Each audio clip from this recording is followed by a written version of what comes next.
half of her face looks like it's disintegrating. I was grasping at straws, trying to figure out what was wrong with her. There was no denying it. I knew that my face was sinking in. I was so scared that they weren't going to find out what it was, and that when they did find out, it was going to be too late. He had no control over his body anymore.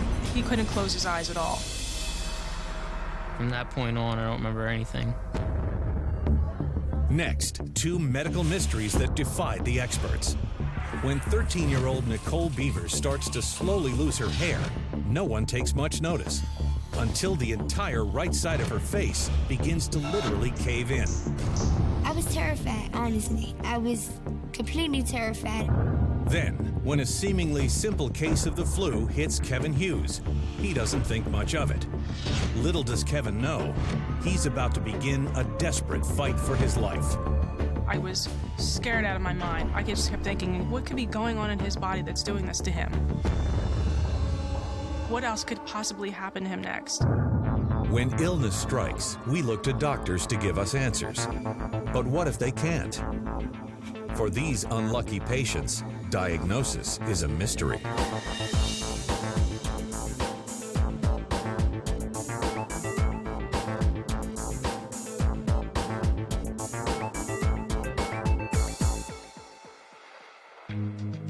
In the summer of 2004, 13-year-old Nichole Beavers is living in Laurel, Maryland, just outside of Washington, D.C.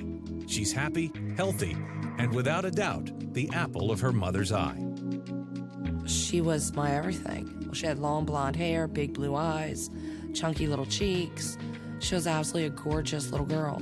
I enjoyed going to school to see my friends. I was in double dutch. I was in the step team. I did drama. But life for Nichole and Joni has never been easy. Joni was still a teenager when she had her daughter, and soon found herself raising Nichole on her own. Joni didn't like to leave Nichole, but she had to work because she had to put a roof over Nicole's head. So she did what she had to do. May not have been the best situation to be in, but Joni tried.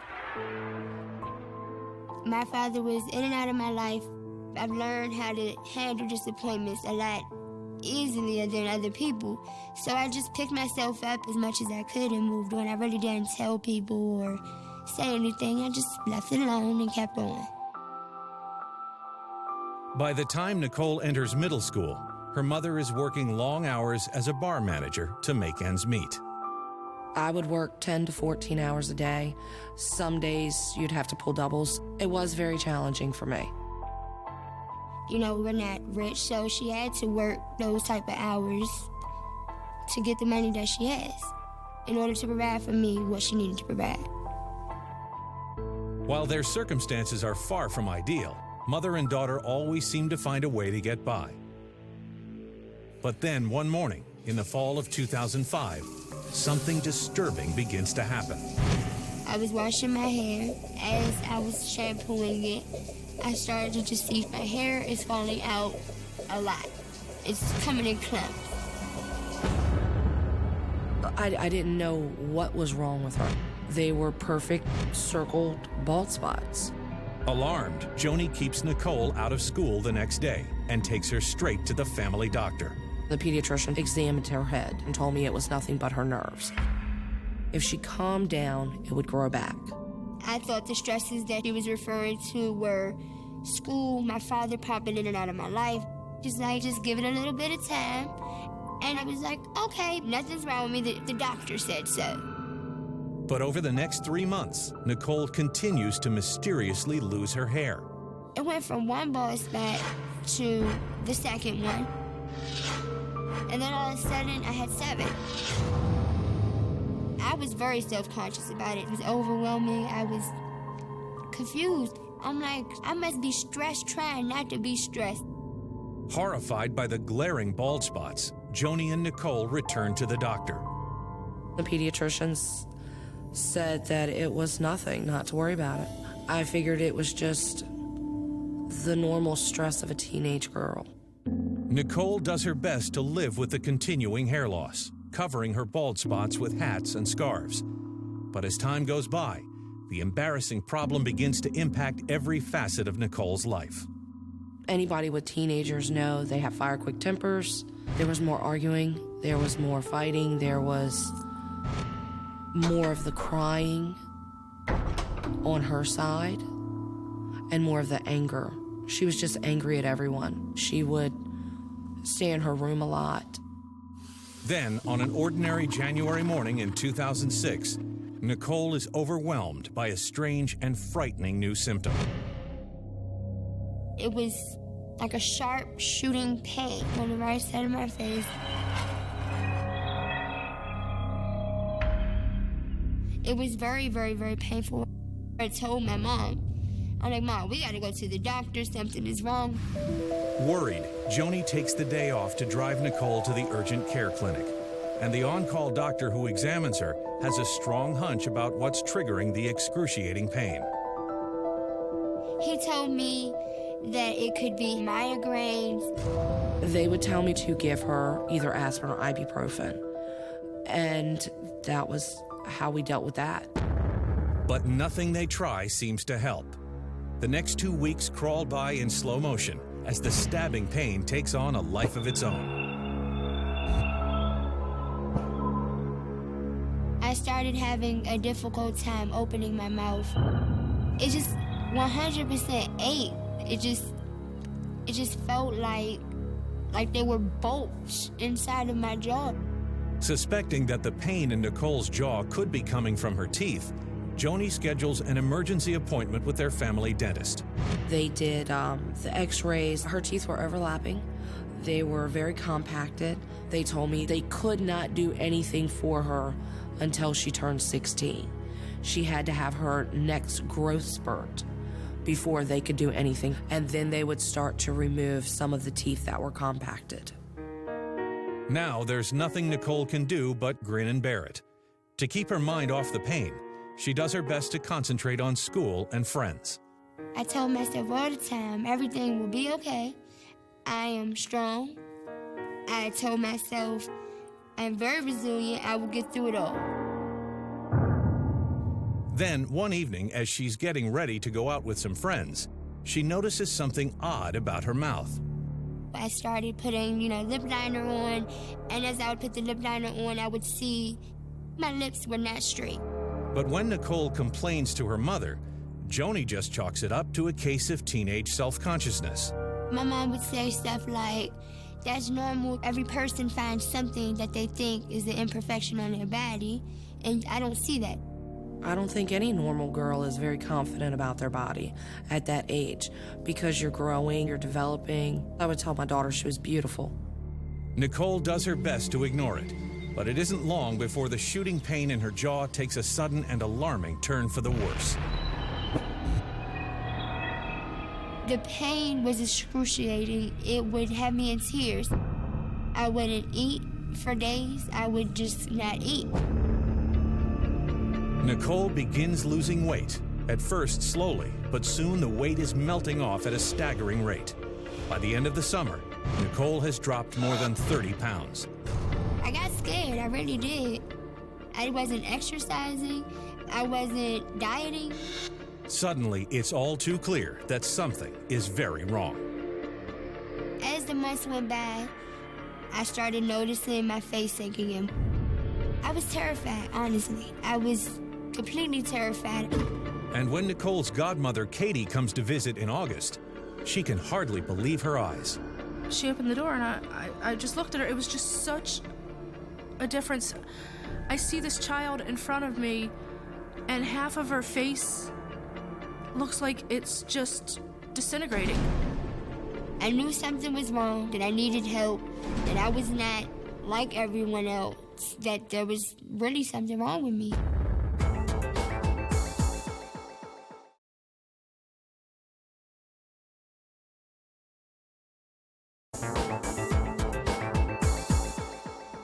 Over the last 2 months, 15-year-old Nichole Beavers has undergone a radical and frightening transformation.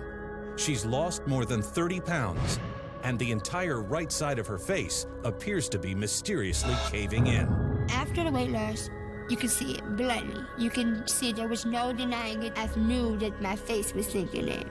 But her mother, Joni, seems completely unaware of any change in Nichole's appearance. In fact, with Joni always working and Nichole holed up in her room all the time, the two have hardly seen each other. Joni was in denial that there could be something wrong with Nikki. Nichole is her daughter, whom she loves unconditionally no matter what she looks like, and sometimes people just don't see what they need to see. But one morning, Joni finds herself leafing through the family album, and it's as if the truth is literally staring her right in the face. At that moment, it finally hit me that there was something wrong with my daughter. I was very disturbed, very upset. I didn't know what was wrong with my child. I want her to get help more than anything else. Joni told me she was scared. She didn't know how to get Nikki the help that Nikki needed. She took Nikki to several doctors. They went for second and third, fourth, fifth opinions. And nobody could give me an answer. I was grasping at straws, trying to figure out what was wrong with her. I felt horrible and helpless. There was nothing I could do for my daughter.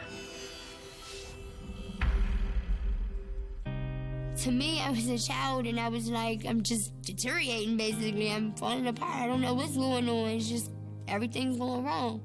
At school, the situation soon becomes intolerable, as Nichole is forced to endure uncomfortable stares and a near constant stream of embarrassing questions. School was very depressing to me. It was very stressful. I'd have people stare at me. I would hear people say, oh, she got in a car accident.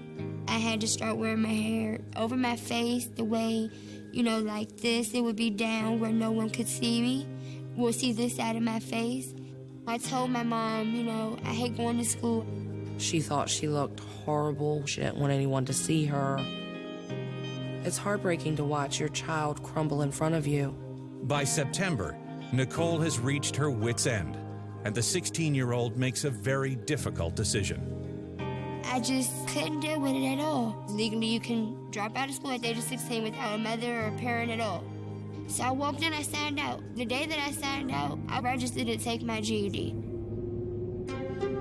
But while she's no longer subject to the scrutiny of her classmates, there's no escape from the pain in her jaw, which just keeps getting worse. Nikki told me that the pain was excruciating and it was constant and it never stopped, and it felt like somebody was constantly pounding on her face. Everything was strange because it was all happening on the same side, on the right side of my face. Hoping that the dentist can help with the pain, Joni schedules another appointment. But x-rays reveal a shocking turn of events. Nichole's face has sunk in so much, her teeth are literally moving out of place. Two were actually so far out of alignment that one was pushing into the other, making the one push into the side of my jaw. I didn't know what to think. My reaction was, what next? Honestly, what next? The dentist quickly determines that Nichole has no choice but to undergo major oral surgery. It was very upsetting. I wanted to just stop. I didn't want to go to doctors anymore, but I knew I had to if I wanted an answer to something. At the end of her rope, Nichole reluctantly agrees to a preliminary examination with oral and maxillofacial surgeon Dr. George Grione. I went through Nichole's past medical history, and we did a thorough x-ray evaluation of the situation. Dr. Grione examines Nichole closely, and it's not long before he spots the critical clue. I noticed that her face was asymmetrical. I had an inclination that there was something else going on here, more than just pain in the upper right side of her mouth. He glanced up, cocked his head, and looked at Nichole and said, "Do you know what you have?" And Nichole said, "No." And at that point, I kind of scooched up on my chair like, oh my God, you know what's wrong with her.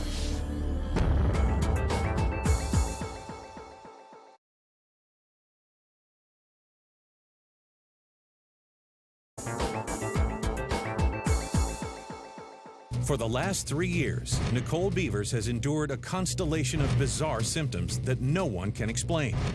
She has agonizing pain in her jaw, and, to her horror, The entire right side of her face is literally caving in. Now, oral and maxillofacial surgeon Dr. George Grione has finally figured out why. Based on the symptoms that Nichole presented with, I diagnosed her with Parry-Romberg Syndrome. Parry-Romberg Syndrome is a rare disorder in which patients experience slow, progressive degeneration of half their face. In healthy individuals, the tissue and muscles of the face are nourished by a continual flow of blood. But in patients like Nichole, doctors believe that the nerves are impaired, preventing blood flow and causing the bone, muscle, and tissue of her face to atrophy. If there is not enough blood flow to the area, basically that area of your body is malnourished. And so it starts to atrophy or disappear. And it gets smaller and smaller. The bone decalcifies and the soft tissues waste away. The skin becomes thinner and thinner. At this stage, on the right side of Nichole's face, it was much like a balloon that had been stretched over bone. I was confused because I didn't know what it was. I was very angry. I was very sad. It's difficult for the patients because they're seeing their face disappear before their eyes. This is our presentation to the world. We talk to people, we interact with people. Everything we do is on a face-to-face basis. And psychologically, socially, everybody wants to be normal. I felt relief in some way because there was a name. Now you can build off that name. All of Nichole's bizarre symptoms can be traced back to Parry-Romberg Syndrome.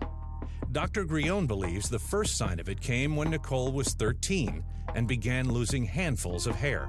The theory is that the nerves decrease the blood supply. If we don't have blood supply to an area, the hair won't grow. As the disease progressed, Nichole began to actually feel the effects of an insufficient blood flow to her jaw. She had a lack of development of the upper jaw on the right side. Therefore, her teeth were crowded. They were also misshapen, all of which can lead to severe pain in that area. It's a relief to Joni and Nichole to finally have a diagnosis, but they can't help but wonder how so many of their doctors failed to grasp the severity of the problem. It's a very rare disease, and we really don't know the incidence of it at this time. It's a diagnosis that's based on the symptoms that present themselves. There is not, at this stage, a lab test one can take. We can't send blood in.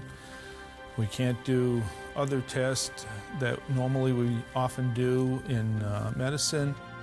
Unfortunately, there is no cure for Parry-Romberg Syndrome. Being able to give a patient a diagnosis and offering no cure is a frustrating situation. While there's nothing Dr. Grione can do to reverse the atrophy in Nichole's jaw, her pain can be managed with prescription drugs. But what no one knows is how far the deterioration will go. I was very scared, very worried about it. Who's to say that it's not going to start deteriorating the tissue and the muscle mass and the ligaments that go through the rest of her body on her right side? It all hit me at once. Every emotion of mine came back to back and even felt like they were overlapping each other, coming at the same exact time. I was scared. I was terrified, actually. If your face is actually wasting away, what is going to be left of me? I was very worried. I was very confused over how it would affect the rest of my life.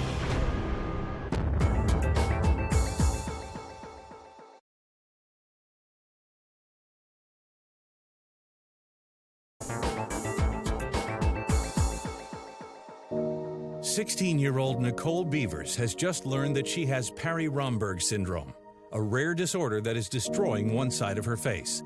And to her disbelief, Dr. George Grione has told her that it's incurable. I was frustrated, I was distraught, I was just completely a basket case almost. But Dr. Grione assures her that there's hope for the future. The disease seems to burn itself out or stop when the patients are in their late 20s, maybe early 30s, and then we underlook for reconstructive procedures.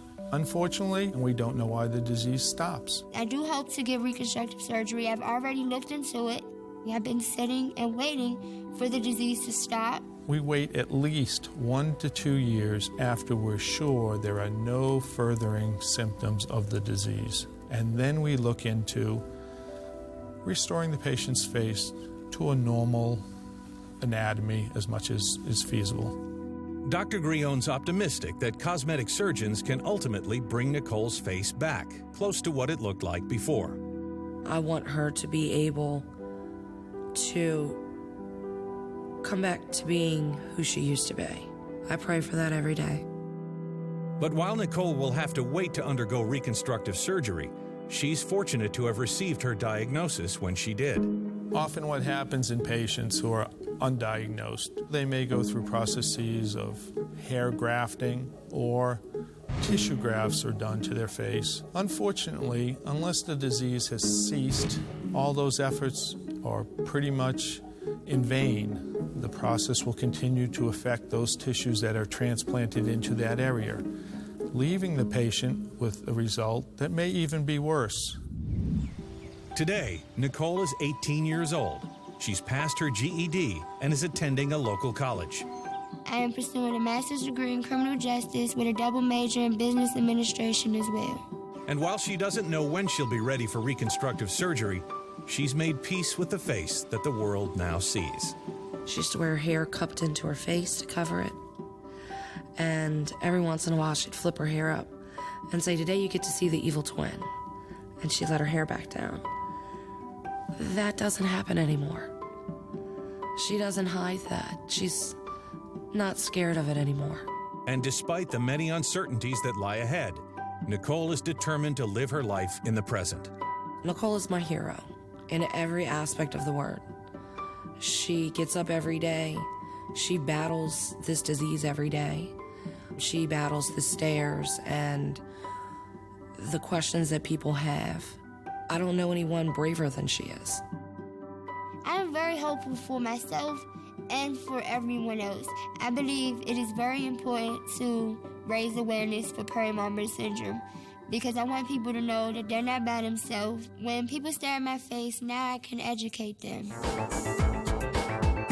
While Nichole Beavers was forced to endure disfiguring and painful symptoms over a period of 3 years, Kevin Hughes went from perfect health to death's door in less than 3 weeks.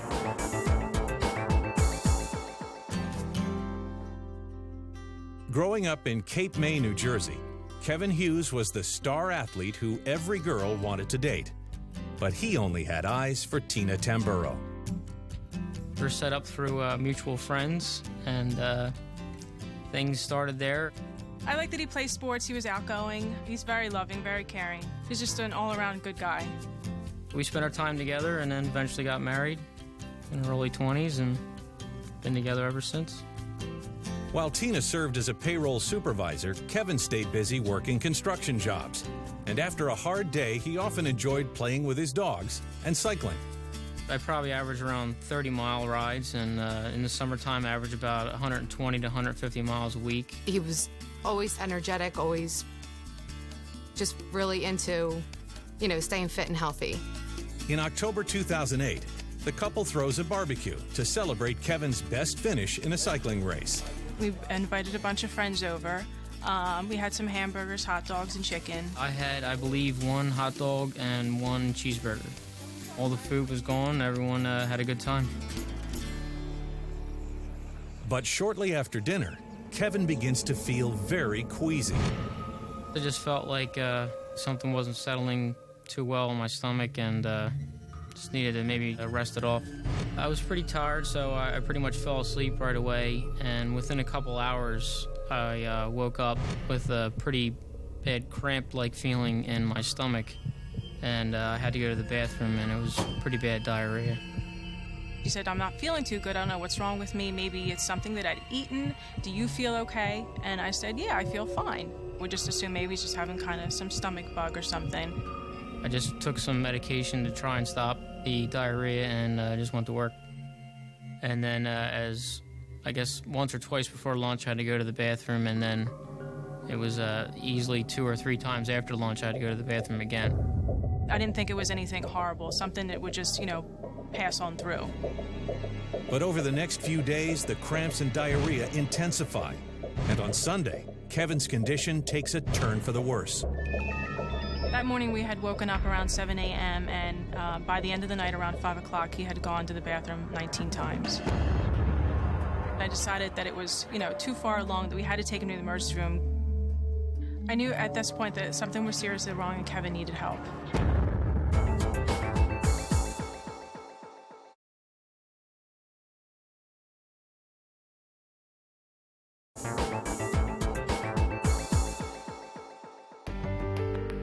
For the past 5 days, Kevin Hughes has been suffering from a severe case of diarrhea, and his wife Tina has just rushed him to the emergency room.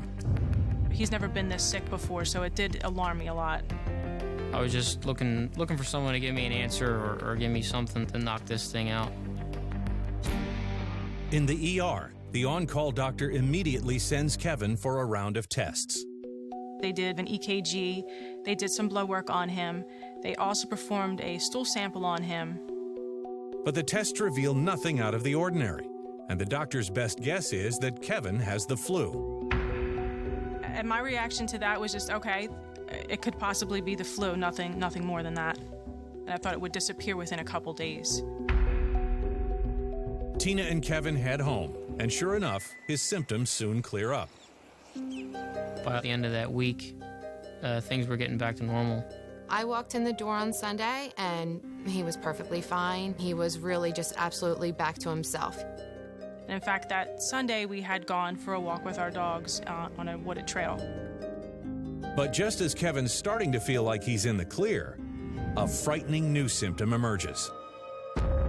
I woke up and started to walk. I started to feel a little woozy, almost as if like I were drunk. And I was hoping within a couple hours I would start to feel normal and back to myself again. Kevin decides to head into work, but once he's there, the dizziness only intensifies. It was like my balance, my equilibrium was out a little bit, and then it started to get worse through the day. It was like I had to concentrate harder to be able to walk straight, and within a few hours, I called my wife and told her that things weren't feeling right. I immediately told Kevin to come home. Alarmed, Tina rushes home to meet him, but nothing could have prepared her for the state Kevin is in. Kevin was missing steps. He was actually stepping down before the steps were there. He said, yes, I know, I noticed that I've been doing it all day. It is kind of scary for me. I don't know what's going on. He was just really off balance. He couldn't open the door by himself. I was afraid that if he did that, maybe he would fall over. Yeah, it was very unsettling not being able to control myself. Just to walk across the room was definitely very frightening.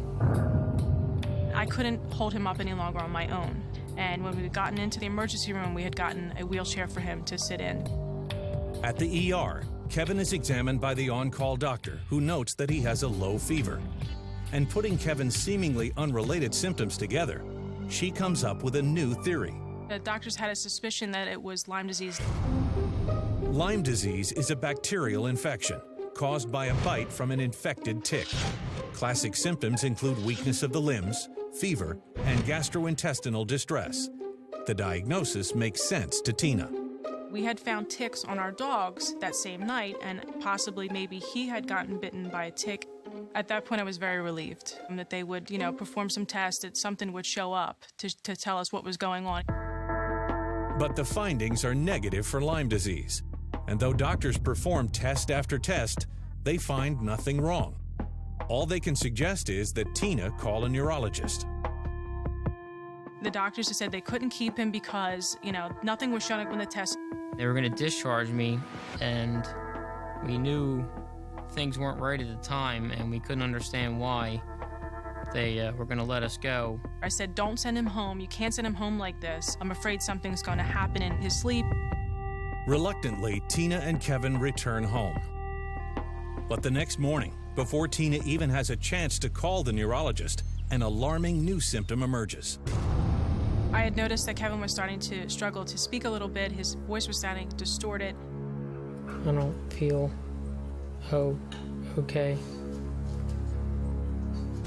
I was really trying to concentrate to speak, without slurring my words, and I just couldn't control it. His voice had sounded like somebody was holding his tongue when he was starting to talk. It would sound like, I don't feel right. I was very, very scared at that point. I didn't know what to do. I was in shock. Terrified by what she's hearing, Tina rushes Kevin back to the ER yet again. At first, I thought it sounded like he had a stroke. If somebody had a stroke, like having to struggle to speak a little bit, like if he had that kind of slur, that's what it sounded like. As soon as the ER doctor hears Kevin's halting speech, he doesn't think Kevin has had a stroke, but is suffering from some kind of neurological imbalance. If he's right, the problem should show up in a coordination test. The doctors had gotten him up to try and get him to walk, maybe like a straight line to see if he could do it, and he just fell into the wall.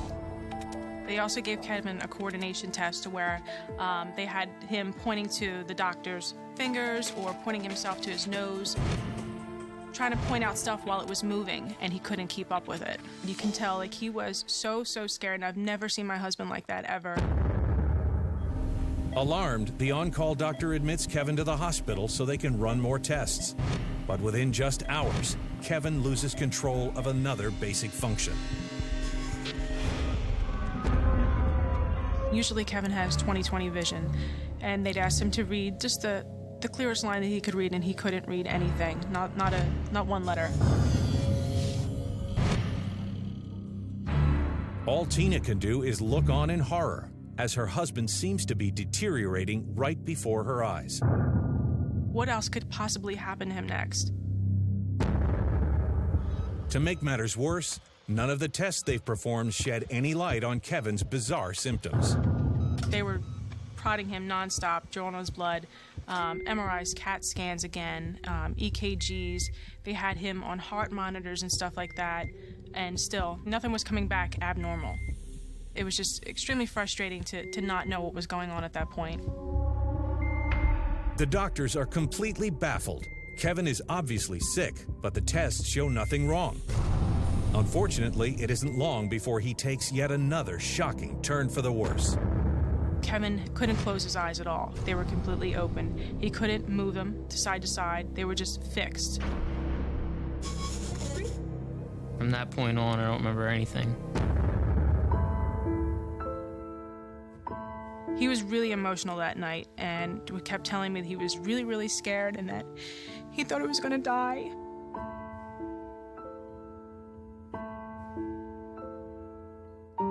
Throughout the night and into the next morning is when he had stopped talking on his own anymore.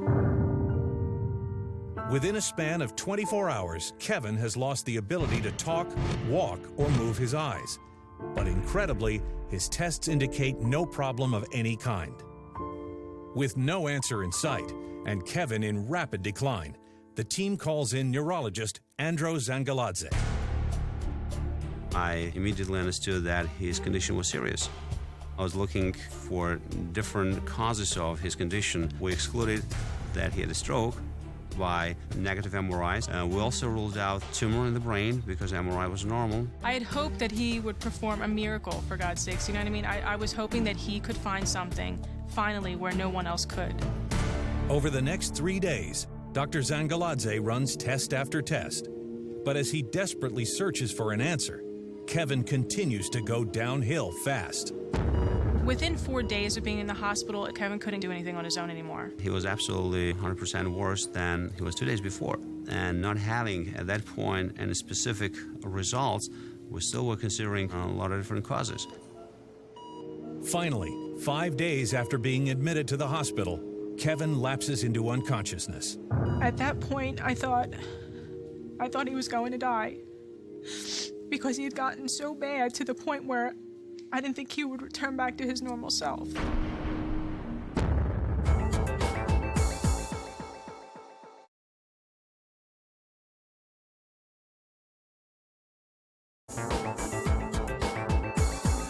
Since Kevin Hughes entered the hospital less than a week ago, he's undergone a terrifying and mysterious decline.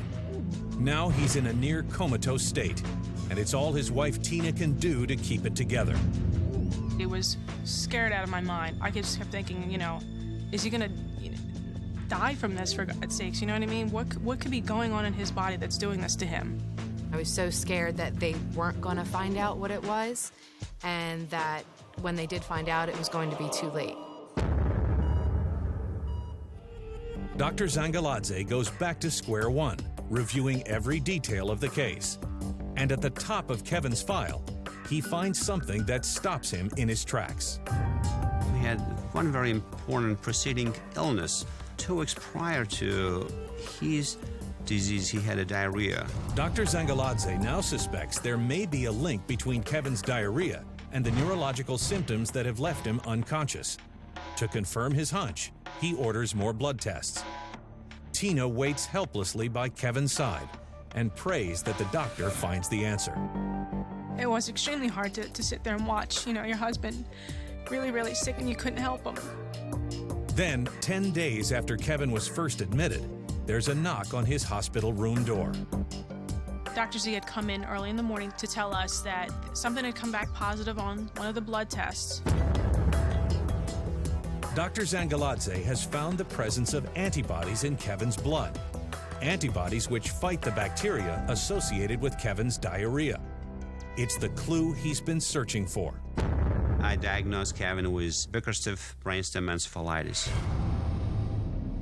Bickerstaff brainstem encephalitis is a rare autoimmune disorder in which antibodies target the brainstem. In a healthy individual, antibodies fight bacteria. Once their job is done, they flow through the bloodstream harmlessly. But in patients like Kevin, his antibodies mistakenly identify his brainstem as toxic and attack it, causing it to swell up. Kevin's body produced antibody to defeat the bacteria. Unfortunately, the same antibody attacked his brain because of the similarity of the bacteria and certain compounds of the brain structure. When I got that news, I just burst into tears. You know what I mean? I called every person imaginable at that time in the morning to tell them, finally, something showed up.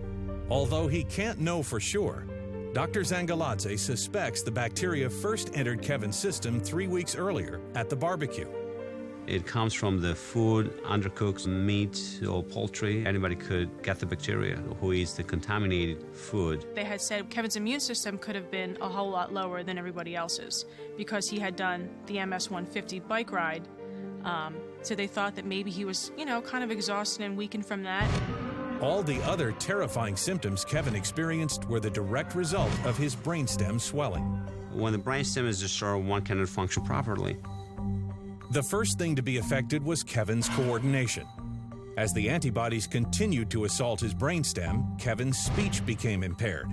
Then, his vision began to deteriorate. Brainstem controls our eye movement, and if your eyes are not moving together well, then your image does not get into focus, and people perceive this as a blurry vision or double vision. Eventually, the inflammation of his brainstem even impacted his ability to stay conscious.